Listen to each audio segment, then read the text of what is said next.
Hey everyone, this is Michael for Spirit Comics. Welcome to my channel. This is going to be a review of Barbarella #1 from Dynamite Comics. If you're new to my channel, please do like and share this video after you've watched it. Also, please do subscribe and smash that notification bell so you don't miss any new uploads. And do leave your comments down below. Now, Dynamite Comics is a good company. To my knowledge, they have not released any SJW-oriented comic books, which is what this is. And I have to thank my local comic shop. This came out in 2017, but I wasn't able to purchase it until May of this year, because in 2017 there was quite a few comics that I was still enjoying, and so he held this for me until I could buy it.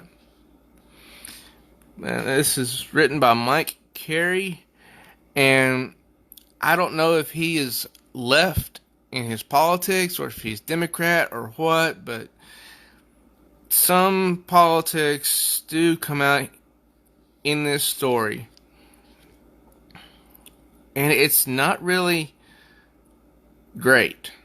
I mean, this, to me, Barbarella is traveling through space and she gets sucked into some church's, yes, you heard me right, church's ship that sort of polices this galaxy. Kind of like the Green Lantern Corps, only they're much more strict and it can be kind of mean. So they pull in Barbarella's ship, this pink one here, and she gets out saying, "All this hardware on my account? I'm overwhelmed. Now, does anyone here have a wibbly quarter wrench? Who are you?" "I'm Barbarella." So the guy says, "And what are you doing in Combat Zone 17? Answer me." And she goes on to explain that, part of her ship failed, and she found herself in a debris field. And anyway, this guy here, you can clearly see that he looks kind of like he's from the Catholic Church because of his headdress. This is clearly a slam against the Catholic Church, I think. He says, "Prebend Klaxfair. Search this woman's ship from stem to stern. Itemize its contents down to the last dust mote." Now note, he says her ship, not herself. So over the page, that's what he does. He scans the ship, doesn't find anything. Then, without being told to, he turns on her and says, "No weapons or comm tech carried or embedded." And she says, "I'm not sure I appreciate this level of scrutiny. No prescribed artifacts or..." Then he blurts out something that would be, I don't know, it sort of sounds like, oh my God, but not quite. He says, "Oh, 3 times 2 plus 1. Sir, she's carrying contraband. Bio-contraband. She has a..." He says, "Belay that word, Prebend." And there she is, saying, "Bio-contraband? What does that even..."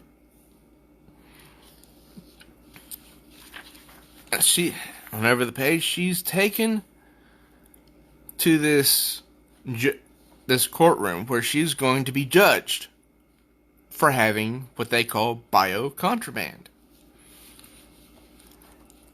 The judge says, "State your name." "Barbarella." "Barbarella, you stand accused of smuggling, of bio-smuggling, and harlotry. How do you plead? How can I enter a plea when I don't even understand the charge? Which is fair. And he says, Deacon, have you suitable ammunition? He says, a sermon, Holiness? Not that. An explanation for the laity of Commandment 289-73. He says, yes, Holiness. And boom! Shoots a gun directly at her. And because of this, she hears this recording. Greetings, this holy missive is being beamed direct to your sensorium by conceptual rifle PTX-NF3-1G. Please like this content if it brings you grace and or enlightenment.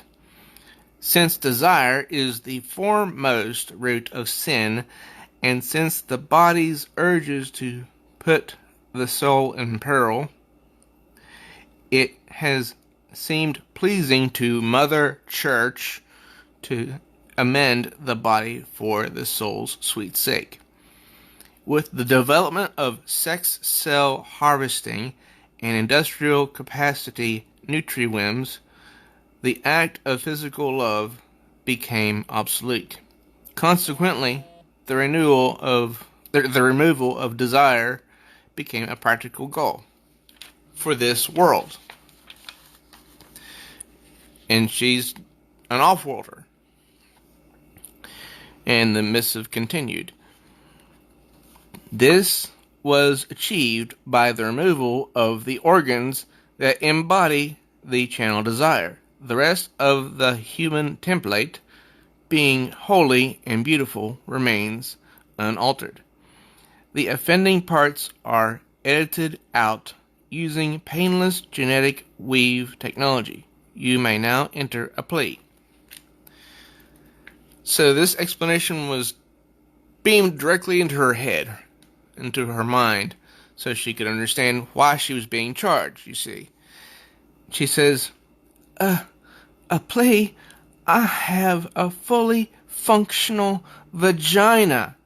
That's not a crime. The crime is what you do to your own citizens.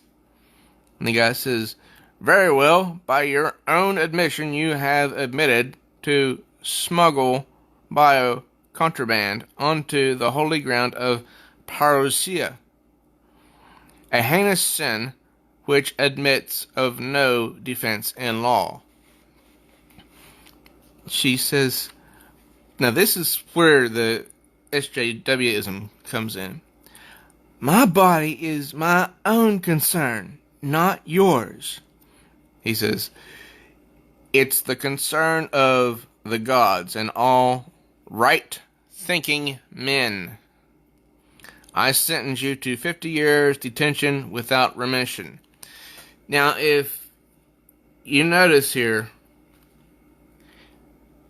when she says that my body is my own concern, that sounds like someone who's speaking in defense of Planned Parenthood. You know, when someone says, if I want to abort this child, then I will. It's my decision. And when the judge says, all right-thinking men, well, that to me sounds like it's a slam deliberately at conservatives.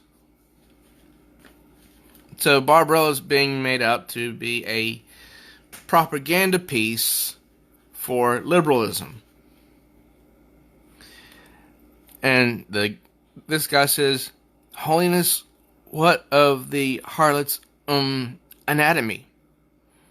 Her anatomy? Why, take her to the body loom and confiscate it, and then have the loom operator fast and pray for 12 hours.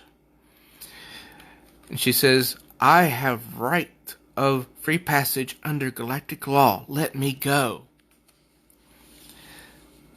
So what's if you haven't grasped what's happening to Barbarella yet, well, you will. So she's in this loom place. She says, the guy says, why is this taking so long? And the other one says, I seldom have to work with adults.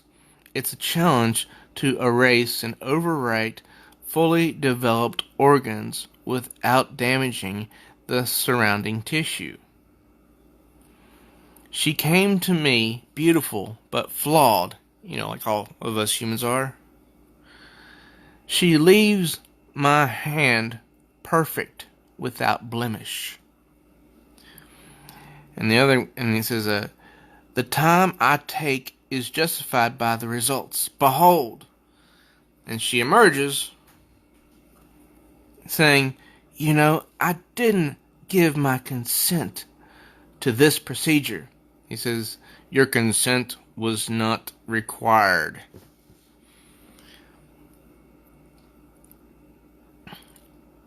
And what are these? Your prison uniform. The loom works on all molecules, not just organic ones. You've stolen part of my birthright. Remade my body against my will. Everything you took from me, I'll be back to reclaim it. So this is... this sounds like to me that the right is taking away the choice of the woman of what she wants to do with her organs.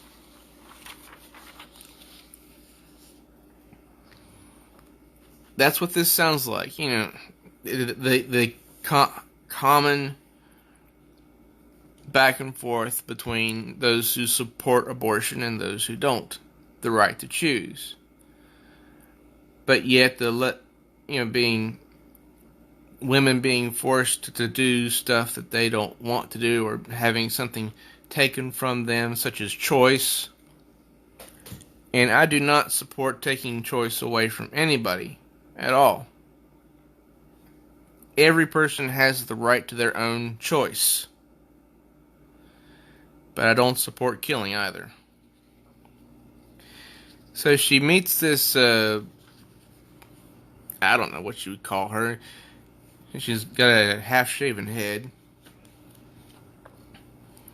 So they go to the detention cells, and they meet up with this young girl who apparently is brainwashed by this mother church. And let's see here. Oh yeah, she's praying before they go to their detention cells, I believe. She says, Blessed Seven, punish me for my sins of loose and spiteful talk. Break me, that you may mend me again. Amen.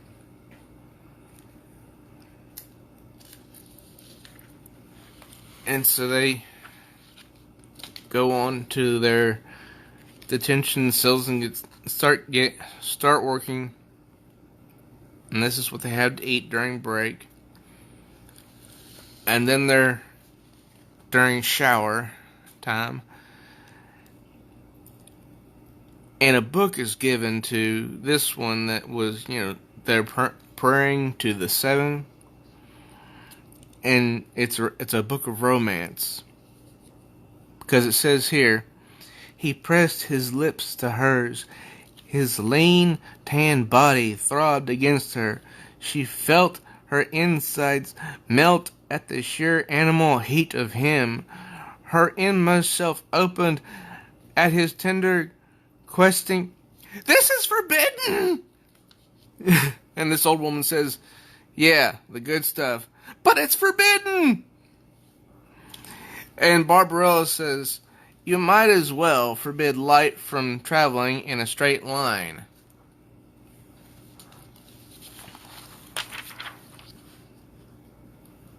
And Mike Crayley does something to show, I believe, how much he supports leftist beliefs of, you know, of SJWism, of, you know, being free to do whatever you want, whenever you want, with whomever you want, because there are consequences in life. No, that one says, that's an intriguing analogy, Barbarella. Desire and pleasure aren't things that can be defined for you by others, and yet the church is trying to do exactly that. Barbarella says, because they see desire as something that comes from the body. It isn't. When we love, we do it with our minds, our souls, our whole being. A little surgery can't alter that. Now, here's when it gets interesting. The woman says, perhaps they need a demonstration. Perhaps I need to be reminded myself, if you'd be so kind. So they start kissing, so that everyone else can see. And then all the other women see what's going on, and they start pleasuring each other, and not just from like these two were, but, you know, this woman is kissing this woman's shoulder, and it's done in various other ways, you know, just. But it seemed like this whole thing was just to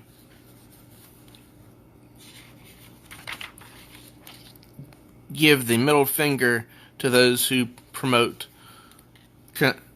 conservative values. And the rest of the comic sort of just is filler from there.